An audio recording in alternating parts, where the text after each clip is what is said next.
Everything starts with a gamer named Yuto, who loves his favorite romance game. After a long night of playing, he finally decides to go to bed. The next morning, his alarm goes off.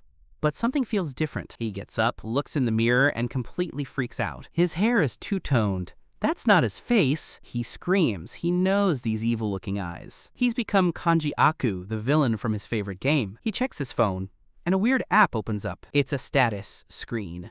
And his stats are complete trash. It's for real, he's been reincarnated into the world of Gofure. But he's not scared, he's totally pumped. This means he can meet all the game's beautiful heroines. He daydreams about one of them letting him rest on her lap. He imagines holding hands with another. Maybe he'll even get a kiss. He thinks he can make them all his wives. School just became the most exciting place on Earth. He runs outside, heading for Suzumigaoka High, and that's when he sees her. It's Akira Tomosada, the school's strict disciplinary committee member. She's the hardest character to conquer in the entire game. He checks his phone. Her affection level is already at -25. She turns to him and says, "Aku, morning." Suddenly, the entire world freezes. 3 choices pop up in front of him, just like in the game. He has to pick the right response. He decides to play it safe and picks option 1, morning. The world unfreezes. He gives her a simple morning back. Then, from out of nowhere, a huge truck barrels towards him. Akira screams, "Watch out!" But it's way too late. Bam! He wakes up with a violent jolt. Back in his own bed, he clutches his head. Was that all just a nightmare? He checks his phone. His life bar has dropped to 90. This is no dream. He's in a real-life death game. The day resets. Everything starts over. Exactly the same. He walks to school, he sees the same people. He sees Akira again, she greets him. The choices appear. He wonders if the truck was just a crazy coincidence. He has to find out for sure. He decides to test his theory. With a shaking finger, he taps option 1 again. Morning. The truck appears. Akira screams. As his life flashes before his eyes, he shouts, "I knew it!" He wakes up in his bed, his life is now 80. The pain feels so real, he doesn't want to die again. He realizes the safe option is actually a guaranteed death trap. The day resets, he sees Akira one more time. This time, he tries option 2, "You're as pretty as ever this morning." He says the line with a confident smile, but a hooded figure grabs him from behind. A voice whispers, "You're being a creep." He feels a sharp, cold pain in his chest. He looks down. Blood is spreading across his shirt. Akira rushes to his side as he falls to the ground. He wakes up screaming. His life is down to 70. He's totally done. He just wants to go home. He remembers the game was supposed to be sweet and romantic. Then, a horrible thought hits him. He's not the hero of this story. He's playing as Kanji Aku, the villain. What the hero would say is a death flag for him. The day starts over. He knows what he has to do. He sees Akira. The 3 choices appear. This time, he knows the only real option for a villain. He picks option 3. Ignore her. He walks right past her, saying nothing. He braces himself for death, but it never comes. He's alive. He actually survived. Akira looks a little disappointed. She says it wouldn't hurt to say hello. He finally gets it. To live, he has to act like a total jerk. In the classroom, he sees all the other heroines. He also spots the game's actual protagonist, Shun Ogasawara. A new choice pops up. He has to insult him. He steels himself. He says, "I'll be a villain," or whatever it takes. He picks the meanest line and survives again. But now he has a new problem. His communication stat is G. He tries to talk to the other heroines, but they all ignore him. He feels hopeless. How can he win if no one will even look at him? But then he remembers Akira talked to him. He finds her later and sees her looking sadly at Ogasawara. He puts 2 and 2 together. She has a one-sided crush. He tells her he knows about her secret love. Her affection level jumps to 5. A new choice appears. He can comfort her or be a villain. He picks the villainous choice again. Sit back and watch. He walks away, sure he chose correctly, but this time Akira runs after him. "Wait!" She asks him to talk after school. Later, she confesses how painful her crush is. Listening to her, he starts crying, just like when he played the game. She's grossed out, but hands him a handkerchief. A strange alliance is born. He thinks he's finally won. He conquered the first heroine, Akira Tomosada. He goes to school expecting his reward. Akira is there, smiling, but she doesn't remember confessing her love. She asks him, "What are you talking about?" His face drains. His progress has been reset. All that work for nothing. He collapses on the floor, crying, "Give me back my fluttery feelings." Suddenly, a blonde girl storms in. Move aside. It's Elena Hiramizu, the Sunder heroine. Her affection level is at -50. She threatens to strip him to the bone. Aku's stats leveled up from conquering Akira. He smirks. He has a new target. His next conquest will be Elena. Later, everyone has to pair up for an event. Elena is sitting all alone. Aku walks up to her, full of confidence. The game gives him a choice. He picks the villain option. He grins. Lend me your face for a bit. Elena's face fills with disgust. A man in a suit appears behind him. It's her bodyguard. I will eliminate any insolent male students, Aku screams. Then everything goes black. He wakes up in his bed. He died again. He realizes this game is for real. Wrong choices get you killed. He tries again the next day. This time, he just says, morning. The bodyguard appears again. But this time, he has a gun. Aku is shot. He wakes up in his bed again. He checks his phone. His life is down to 80. He needs a new plan. A real one. He remembers from the game, Elena has a crush. It's on a quiet boy named Ogasawara. Aku smirks. He'll use Ogasawara as bait. He invites Ogasawara to Elena's exclusive party. At the party, Elena looks stunning in a dress. Aku is blown away. This is the girl he has to conquer, but she only has eyes for Ogasawara. Then a man appears. Her father's choice. Her fiancé. Aku learns her story. Her father is rich but controlling. He's forcing her into a marriage she doesn't want. Aku decides to get Elena to hang out with him. He puts Ogasawara's name on the plan. Elena is annoyed but agrees to come. On the day of the hangout, Elena shows up early. She's never been to a place like this. A normal shopping district. Her eyes sparkle at the game center. Aku wins her a giant teddy bear. She blushes. Thanks. He carries all her shopping bags for her. As they part ways, he checks her affection. It's up to 40. He decides to go on the offensive. He asks her to go to karaoke. Just the two of them. She screams at him but agrees to go. In the karaoke room, she starts to sing. Aku bangs a tambourine, crying tears of joy. You're a singing princess. For the first time, Elena laughs. A real happy laugh. Her affection level hits 60. But it's getting late. Her curfew is coming. Suddenly, her father's bodyguards appear. They're here to take her home by force. Aku grabs her hand. We're getting out of here. They run through the city, hand in hand. They hide in a park until the guards are gone. Elena tells him she's being forced to marry someone. Aku gets a choice. He picks hug her. It's the wrong choice. The head guard finds them. He thinks Aku is attacking her and pulls a gun. Aku wakes up in his bed. His life is now 50. He has to do it all over again. This time, he chooses, let's keep hanging out. It's the right move. He takes her hand again. They run away, having the time of their lives. Her affection level climbs to 80. But when she gets home, her father is waiting. He drags her to a secret room in the basement. It's a torture chamber. Her fiancé is waiting with a whip. The next day, Elena is gone from school. Aku knows something is horribly wrong. He sneaks into her mansion and finds the secret room. He bursts through the door. Elena is chained to the wall. Aku yells at her fiancé. This isn't love. Her father appears, blaming Aku for everything. Aku clenches his fist. He punches the father.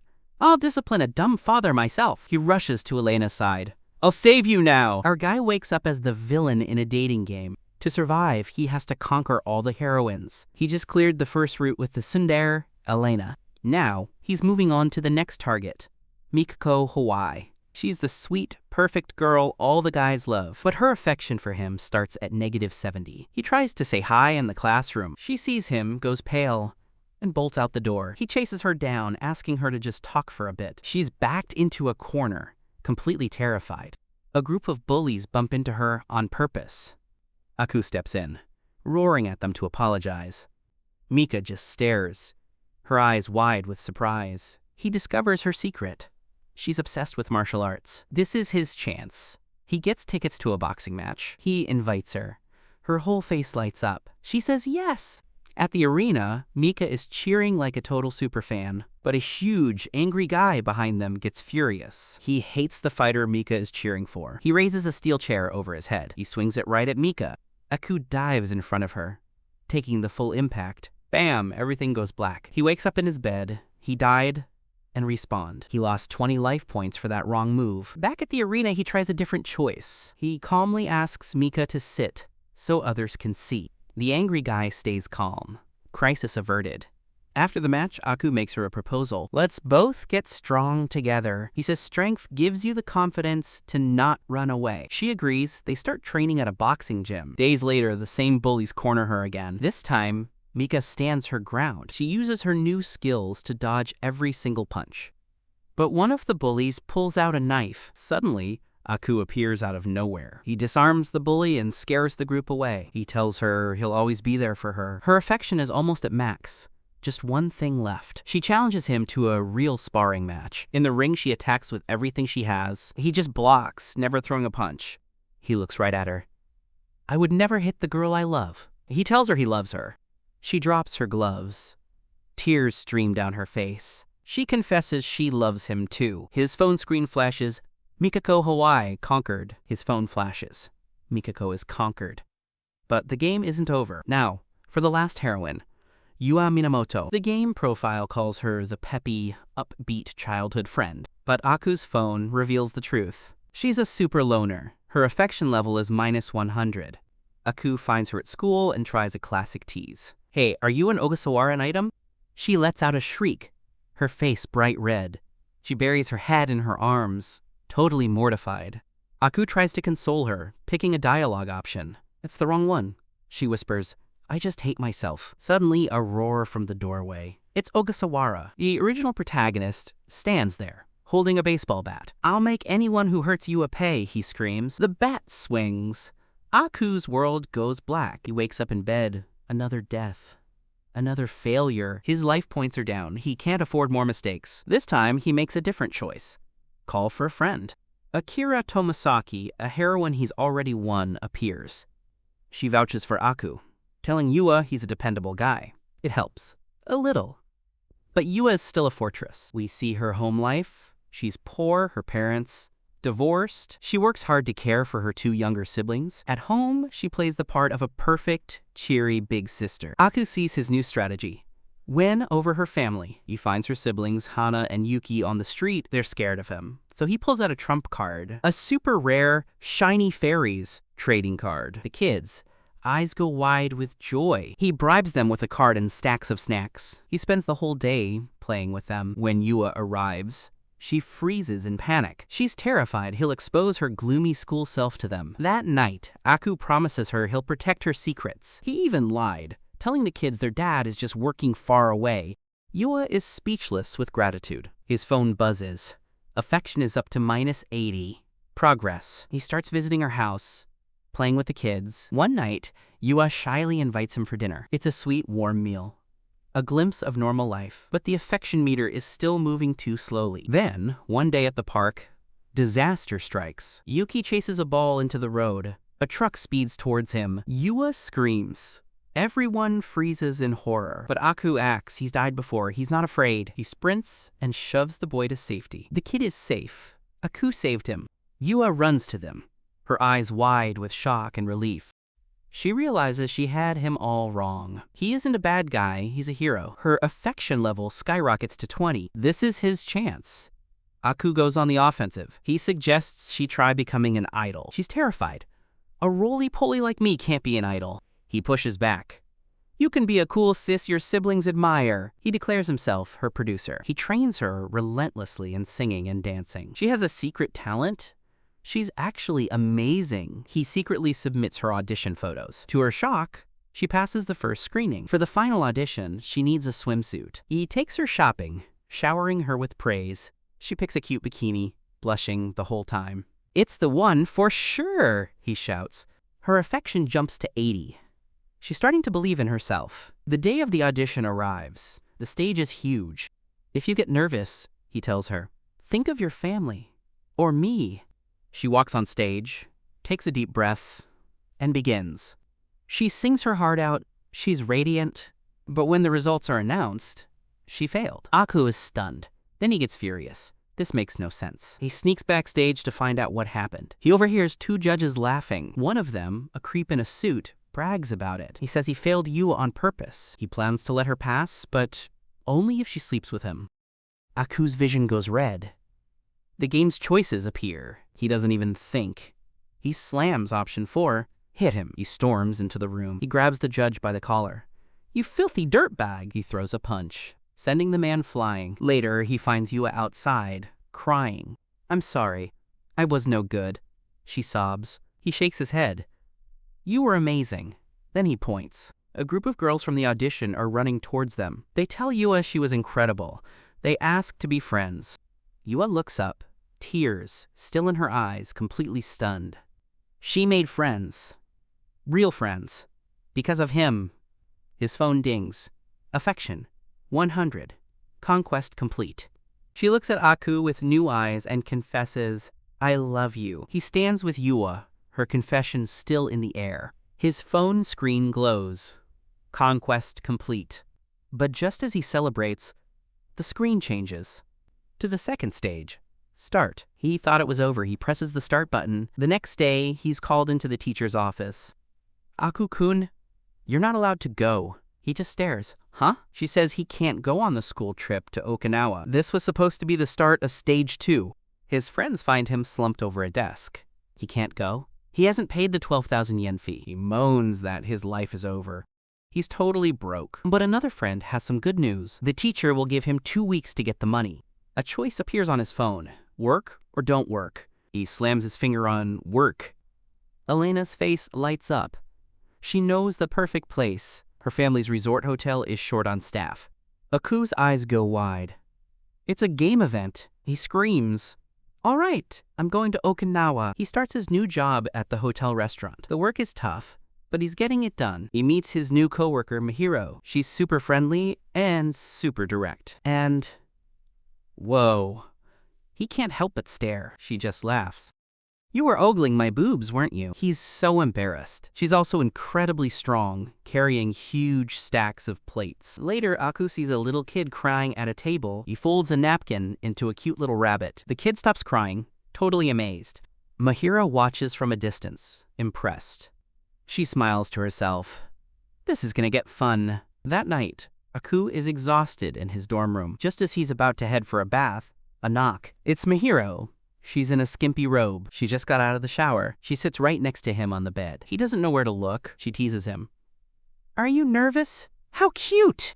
She opens a beer, offering to help with any work problems. She leans in close, whispering in his ear. If there's anything, I'll do it for you. He falls on the floor, totally flustered. The next day, his friends come to visit him at work. They were worried and brought him snacks. He serves them a fancy afternoon tea set. They're so happy. The food is amazing. Seeing them so pleased makes it all worth it. That night, he looks at their happy texts. He's going to Okinawa no matter what. But his nights are getting complicated.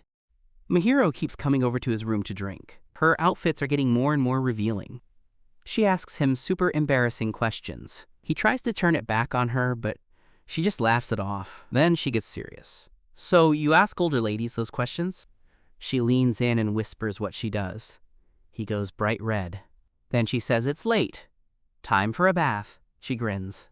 Let's go together. He's dragged into the staff bathhouse with her. She starts washing his back. The sensation is way too soft. She whispers, Hey, what do you think I'm washing you with? He stammers, Your boobs? She just smiles. Bingo! He lets out a scream and runs for his life. It's his last day of work. He counts his pay. 14,000 yen. More than enough. He's screaming with joy. Okinawa, here I come! Suddenly, a knock at the door. It's Mihiro. She wants to have a wrap-up party. She's acting totally normal today. He figures she was just really drunk before, but then she lies on his bed. Don't quit. She tells him to stay here with her. Forget about school. She says she's so happy when they're together. Then she says it. I'm saying that I like you. She climbs on top of him. Can we stay together forever? A choice appears on his screen. 1, stop. Or 2, stay with her. He thinks about it. A quiet life with her. No more suffering. He chooses to stay, but then he remembers his friends. He sees their faces, all of them cheering him on. He can't betray them. Not after everything. He makes his real choice. Stop. He looks at Mihiro and apologizes. There are people I just can't forget. A plane crashes into the ocean. Aku, a high schooler, washes up on a sandy beach. He screams, totally lost. Where the hell am I? His watch works, but there's no signal. He spots someone else on the shore. It's his classmate, Elena. She's just waking up, confused. She tells him the plane crashed. They're on a deserted island. She freaks out. Stuck alone with him? It's the worst. Aku asks her to come with him to explore. She snaps back. "You'd leave a girl alone on this creepy island?" But then she grabs his hand. "Of course I'm coming, duh." They search the beach and the forest. Nothing. Suddenly, they hear voices. Hey-ya! It's the other girls from their class. Everyone is safe. But the relief doesn't last long. Panic sets in. They argue about what to do. The girls are terrified. A menu appears in Aku's vision. It's a game choice. He has to pick escape or wait for rescue. He thinks waiting is the safest bet. He picks wait for rescue. The other girls agree it's better than rushing into danger. But Elena is furious. She tells him to suit himself. She storms off into the forest alone. Aku's watch buzzes. Elena's affection level just dropped by half. He messed up. He has to fix this. While the others rest, he goes to look for food. Yua, another classmate, joins him. They find some edible berries. Yua says she'll go give some to Elena. Aku follows, worried about her being alone. He finds Elena standing near a cliff, but then a huge snake lunges from the bushes. It strikes out, aiming right for her. Aku screams, "Look out!" He pushes her out of the way just in time. The snake's fangs sink into his arm instead. The poison hits fast. His vision blurs. He collapses. His consciousness fades to black. Then his eyes snap open. He's back on the beach. His watch shows his life is now 70 out of 100. He died. And now he's at a restart point. He has to do this all over again. But this time, he'll do it right. He finds Elena. He tries asking her to explore again. She refuses. His affection points drop again. He tries complimenting the sea. Affection drops to 0. He tries everything. The affection meter just keeps breaking. He accidentally sees her underwear. He points it out. She screams, calling him a pervert. Just then, the snake appears. Right on cue. He knows what's coming. It's the poisonous snake from earlier. Before Elena can even react, he moves. He spins around and lands a perfect kick on the snake's head. It goes flying into the trees. He turns to Elena. "I'll be damned if I die again." She stares at him, completely stunned. Her face turns bright red. His watch buzzes. Her affection level is back up to 70. Back with the group, everyone is fired up. They learn how to make a fire with a plastic bottle and sunlight. They gather food and water. They're gonna survive this. One of the girls finds a big metal drum can. She has an idea. "How about we take a bath, girls?" They heat up seawater for a hot bath. All the girls hop in, laughing and splashing. Aku can only watch from a distance, crying. He just wants to join them. After they're done, he gets to use the leftover water. A weird reward. Later that night, everyone is around the campfire. Elena comes up to him, holding a mushroom. It looks really poisonous. She holds it to his mouth. "Here, open wide." His affection meter with her hits 100. It's another choice. Eat it or don't. He thinks, a guy can't refuse this. He opens his mouth. He takes a bite. The taste is awful. Pain explodes in his stomach. He's screwed up. He dies. Again. This time his life drops to 30. He restarts. He chooses not to eat the mushroom. The next day, the group decides to build a raft. They'll escape to a small island they can see in the distance. They work all day, building a raft from trash on the beach. That night, Mika gets scared. She tells Aku she's worried it won't work. He promises her, "If anything happens, I'll protect you all." The next morning, they're ready. They set off on the raft. They paddle out into the huge open ocean. But then, crack! The raft starts breaking apart. Everyone panics as the logs split and they fall into the water. It's chaos. Aku knows he can't mess this up. They'll all drown. They work together, trying to hold the raft together. Aku jumps into the sea to push them toward land. But his legs cramp up. He can't move. He starts to sink. He's drowning. And then his eyes snap open. He's sitting in an airplane seat. Elena is beside him. "Wake up, Aki. We're in Okinawa." The plane didn't crash. The island, the snakes, the deaths, it was all just a nightmare. A nightmare everyone seems to have shared. Aku looks at the Okinawa pamphlet in his hands. He just wants a normal school trip. Please, no more curveballs. The group arrives in Okinawa, finally free. The nightmare is over. It's time for a real school trip, but right away they can't agree on what to do. One wants to rest, another wants to shop. A choice screen pops up for Aku. He picks the option to let everyone do their own thing. Seems like the safe choice to make everyone happy. The group splits up, waving goodbye. But then Aku's watch buzzes. Mikiko's affection level has plummeted. It's down to 50. That's a death route. He realizes splitting up was a huge mistake. He has to find her. Now, he takes off running, searching for her. He spots her walking alone, looking dejected. "Mikicho!" he calls out. She turns, annoyed. "What? We split up, didn't we?" Aku just smiles. She's so cute when she's mad. He needs to fix this. He suggests ice cream. He points to a shop she was eyeing earlier. Her eyes go wide. "You actually noticed?" Her affection jumps to 70. Okay, it's working. They sit on a bench, eating their ice cream. She seems to be in a much better mood, but the way she licks her ice cream, it's intense. Aku tries his best not to stare. Then she asks, "Can I have a taste of yours?" He gets all flustered, thinking about an indirect kiss, but she just leans over and takes a big bite. He breathes a sigh of relief. She's so clueless. A notification flashes. Affection level 100, conquered complete. Phew. One crisis averted. Later, the whole group meets up at Shuri Castle. Everyone is having a great time taking selfies. But Aku's paranoia kicks in. He spots two sketchy guys. They're smoking in a non-smoking area. Akira, the strict rule follower, sees them too. Her face hardens. We have to tell them off. Aku knows this is a bad idea, this is a flag. He has to go with her, just in case. They approach the men.